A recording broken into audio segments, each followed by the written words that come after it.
and this is the global forecast for October 2017. It's a bit of a weird month, to be honest, folks. There are no major planetary aspects. There's no big, for the first time this year, it's a month where there's no big aspects interacting with each other. Although Uranus and Neptune will be exactly semi-square to each other, but they're both going retrograde. So this is something that's going to happen again early next year, and I don't really attribute any significant meaning to this. Pluto is now moving forward, I'm delighted to say. So we're going to see, the more we get into the end of this year, we're going to see an element of transformation at the global political corporate level. But this is ongoing situations, nothing new here. Neptune's still going retrograde, as is Uranus. Saturn is now meandering forward, moving through 21, 22, 23, 24 degrees of Sagittarius, and getting towards the end of Sagittarius now. By mid-December, he will be ready to leave Sagittarius and move into Capricorn, which all Sagittarians will be delighted to hear. There are no, as I say, big interplanetary aspects this month. The big news this month concerns the new and full moons, and especially the movement of planets in the sky. Now, the full moon on the 5th of October in Aries at 12 degrees of Aries is not that significant. It doesn't really impact on any significant planets in the sky. Not major. Yes, it's weakly square Pluto, weakly opposite Mercury. So it may be a little bit, there may be just ever more bluster and rhetoric, whether it be to do with Trump and North Korea, or the EU and Britain around Brexit, or just various levels of dictators being pompous throughout the world. But nothing that's new, nothing that's going to create serious problems.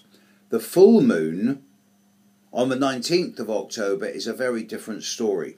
This is taking place at 26.5 degrees of Libra, exactly opposite Uranus, exactly.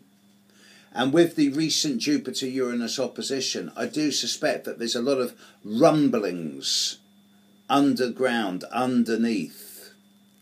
I hope I'm not talking about more nuclear tests. There's a lot of rumblings underground from the end of September and October onwards that are likely to suddenly erupt around the 19th of October. So that full moon, that new moon, I'm sorry, in Libra on the 19th, it's not a stinker because it's sextiling Saturn, but it's exactly opposite Uranus. So there's going to be a few issues here. The big news, though, is that planets are changing signs so fast. The Sun will obviously change sign on the 23rd and move from Libra into Scorpio, as it does every year. Mercury starts the month at the very beginning of Libra, but rockets through, and it moves into Scorpio on the 17th. Jupiter leaves Libra and moves into Scorpio on the 10th. This is cause for celebration.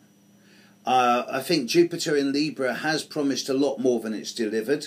Many Librans will disagree with me, but many will agree also. And I think Jupiter in Scorpio, whilst it carries its own challenges, particularly when it comes to the clarity of truth, there's likely to be an element of more subversiveness with Jupiter in Scorpio. Nevertheless, it is a water sign as opposed to an air sign. So I do think it'll be a breath of fresh air, at least for the first couple of months. So I'm actually looking forward to Jupiter moving into Scorpio, although I may review that decision come December, January time. Venus and Mars start the month in Virgo, and then they're going to move into Libra. Venus moves into Libra around the 14th, 15th, and it'll be most welcome in Libra. Venus hates being in Virgo, whereas Mars loves being in Virgo and hates being in Libra. So when Mars changes sign around the 22nd, then I suspect that the latter week of October and much of November is going to be a bit more feisty because of Mars sort of rebelling against being in Libra, but I'll deal with that more next month. This month is a changeable month, and I'm afraid a lot of people out there in the world are going to be coming and going, not knowing their backside from their elbow, upside down, inside out, back to front. It's not chaos, it's not drama, there's no sign of really bad news. It's just a bit of a discombobulated and changeable month. Have a good one. See you next month, folks. Bye.